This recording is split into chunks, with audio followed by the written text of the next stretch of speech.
एक बार एक राजा शिकार के उद्देश्य से अपने काफिले के साथ किसी जंगल से गुजर रहा था।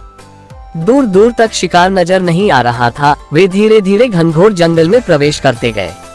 अभी कुछ ही दूर गए थे कि उन्हें कुछ डाकुओं के छिपने की जगह दिखाई दी। जैसे ही वे उसके पास पहुंचे कि पास के पेड़ पर बैठा तोता बोल पड़ा, पकड़ो पकड़ो, एक राजा आ रहा है, इसके पास बहुत सारा सामान है, लूटो लूटो, जल्दी आओ जल्दी आओ।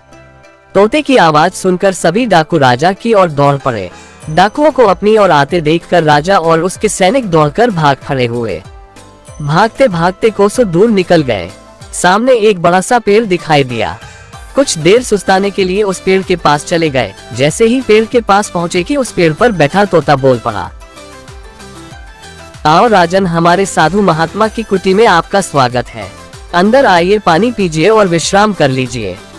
तोते की इस बात को सुनकर राजा हैरत में पड़ गया और सोचने लगा कि एक ही जाति के दो प्राणियों का व्यवहार इतना अलग अलग कैसे हो सकता है। राजा को कुछ समझ नहीं आ रहा था।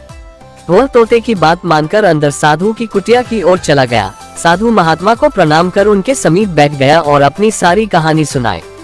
और फिर धीरे से पूछा, ऋषिवर, इन दोनों तोतों के व्यवहार में आखिर इतना अंतर क्यों है? साधु महात्मा धैर्य से सारी बातें सुनी और बोले, ये कुछ नहीं राजन, बस संगति का असर है। डाकुओं के साथ रहकर तोता भी डाकुओं की तरह व्यवहार करने लगा है और उनकी ही भाषा बोलने लगा है।